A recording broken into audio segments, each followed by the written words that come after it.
Au niveau du multimédia de la Kia Ceed, nous avons décidé, puisque c'est quand même un gros chapitre au niveau explication, de faire une vidéo qui est tout à fait à part et que vous allez également retrouver sur notre chaîne YouTube. Donc n'hésitez pas, si vous avez choisi une option navigation par exemple, n'hésitez pas à aller consulter cette vidéo. Au niveau de la console centrale, vous allez retrouver pas mal de choses. Je vais vous donner aussi un petit mot d'explication. Ici, vous avez l'emplacement où on vient insérer simplement la carte SD pour le système de navigation, les feux de détresse et la fonction anti-carjacking. La fonction anti-carjacking, quand vous allez avancer avec votre véhicule, celui-ci va se verrouiller, comme ceci. Si donc vous voulez faire rentrer quelqu'un qui se trouve à l'extérieur de votre véhicule, vous allez devoir déverrouiller simplement le véhicule pour que cette personne puisse rentrer. Ceci, c'est quoi? C'est simplement dans le cas où, comme tout à l'heure, je vous l'ai démontré, vous pouvez couper ou désactiver du moins l'airbag côté passager. Ce sera un témoin qui vous indiquera si oui ou non cet airbag est bien actif. On en vient à la climatisation. C'est une climatisation sur ce modèle automatique et bizone. Comment est-ce que ça fonctionne? Vous allez pouvoir choisir une température, on va dire 20 degrés, et comme c'est une clim automatique, c'est un petit peu comme un thermostat à la maison, vous appuyez sur automatique et votre voiture va gérer tout toute seule. Ce qui est pas mal avec une clim bizone, c'est que votre passager qui est parfois un peu frileux va pouvoir régler lui aussi sa température qui, comme vous le voyez, peut être différente de la vôtre. Vous avez un bouton synchronisé. Si vous êtes seul en voiture et que vous ne voulez pas à chaque fois devoir régler les deux températures, vous appuyez sur synchroniser et vous allez le voir, en modifiant ma température côté chauffeur, les deux températures s'alignent à ma température chauffeur. Ce bouton vous permet d'activer le recyclage de l'air. Le recyclage de l'air va simplement couper les arrivées d'air extérieur et donc, par exemple, ça peut être très utile si vous suivez un camion ou si vous êtes dans un tunnel de plusieurs kilomètres pour éviter la pollution à l'intérieur de l'habitacle. Ceci est un réglage manuel. Ça vous permet de régler manuellement la puissance de la ventilation. De même que ces trois boutons ici au-dessus vont vous permettre de régler manuellement toujours la direction de la soufflerie. Attention, à partir du moment où vous faites des réglages manuels, vous voyez que le bouton automatique s'est éteint puisqu'on n'est plus en mode automatique, mais bien en mode manuel. Mais l'idéal, comme je vous le disais tout à l'heure, c'est une clim automatique, autant s'en servir et le laisser en automatique. Vous avez la possibilité de tout éteindre également, donc plus aucune ventilation. Et enfin, les deux boutons du matin, le désembuage avant et le dégivrage arrière. Plus bas, vous allez retrouver sur ce véhicule qui est bien équipé, les sièges ventilés. Alors, sièges ventilés des deux côtés, à l'avant. 3 positions possibles. Donc, très sympathique, surtout avec un intérieur cuir en été, puisque vous allez avoir un rafraîchissement de vos sièges par un système de ventilation et un air frais. Au contraire, vous avez ici, en partie plus centrale, les sièges chauffants, toujours chauffeur ou passager, et toujours réglables à 3 niveaux de position de chauffe. Le must, ici au milieu, vous avez également le volant chauffant. Ce véhicule est équipé d'une boîte automatique. Vous pouvez percevoir ici sur le levier certaines indications. Donc P est la position parking, R marche arrière, N neutre, D marche avant. Vous avez également un plus et un moins, mais je vais y revenir.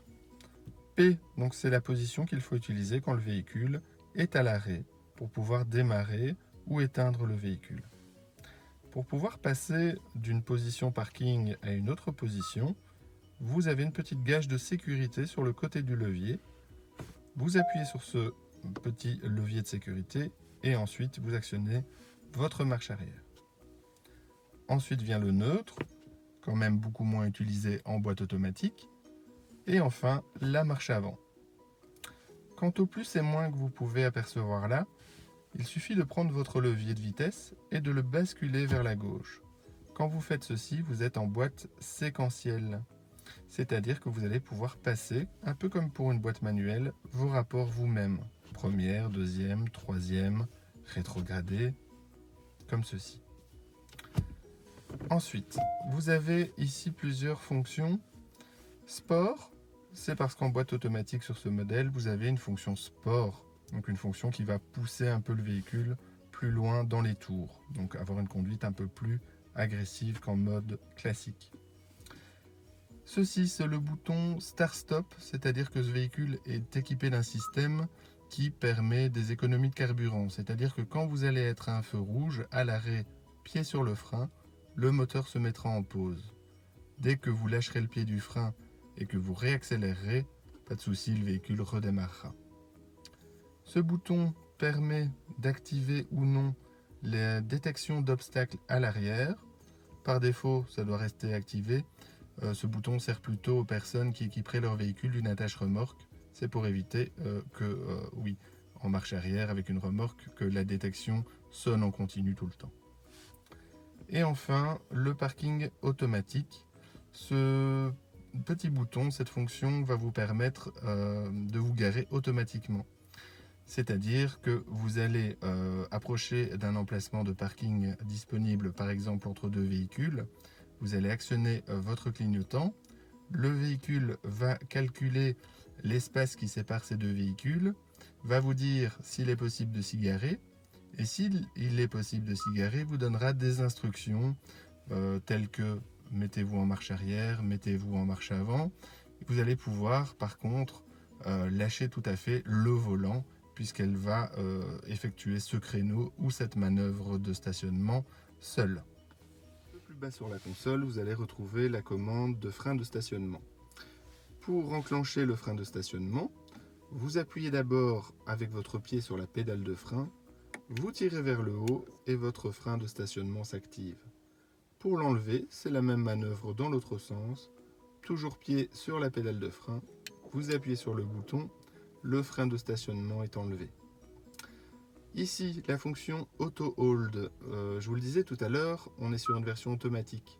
Quand vous mettez la position marche avant, donc pour rappel la position D, et que vous lâchez le pied du frein, une boîte automatique avance. Donc c'est-à-dire que en lâchant le frein, votre véhicule va avancer légèrement, à très faible vitesse, mais va quand même avancer. Ce bouton donc va vous servir à bloquer le véhicule. C'est-à-dire que vous allez pouvoir lâcher le pied du frein en position D et votre véhicule n'avancera pas. Il faudra que vous accélériez pour qu'il avance. Il faut savoir aussi que ce véhicule est équipé d'une aide au démarrage en côte. Donc si vous êtes en côte, que vous lâchez le pied du frein, le frein de stationnement reste enclenché quelques secondes, le temps que vous puissiez accélérer et avancer. J'en viens au plafonnier. Vous avez ici un rétroviseur automatique jour-nuit, c'est-à-dire que quand un véhicule arrivera derrière vous pendant la nuit avec ses phares, votre miroir va se foncer pour ne pas que vous soyez ébloui. Ici, vous allez retrouver un petit espace de rangement pour les lunettes, les interrupteurs pour les différentes lampes de lecture. Et ce véhicule est équipé d'un toit panoramique, donc vous avez ici le bouton de commande qui va vous permettre d'ouvrir le toit panoramique. Pour pouvoir ouvrir votre trappe à carburant, il faut que le véhicule soit déverrouillé. Une fois qu'il est déverrouillé, vous appuyez simplement sur la trappe et vous allez retrouver ici un premier bouchon pour le carburant. Et comme il s'agit d'une version diesel, vous allez également retrouver l'additif, donc le bouchon de remplissage de l'additif AdBlue, qui est en fait un additif utilisé pour diminuer les émissions de CO2 sur les versions diesel uniquement. Voilà, chers clients, cette vidéo de présentation touche à sa fin. Nous espérons qu'elle vous aura été agréable et certainement utile. Évidemment, nous nous tenons à votre disposition si vous avez la moindre question. Nous reste à vous souhaiter beaucoup de plaisir au volant de votre nouvelle Kia et à bientôt.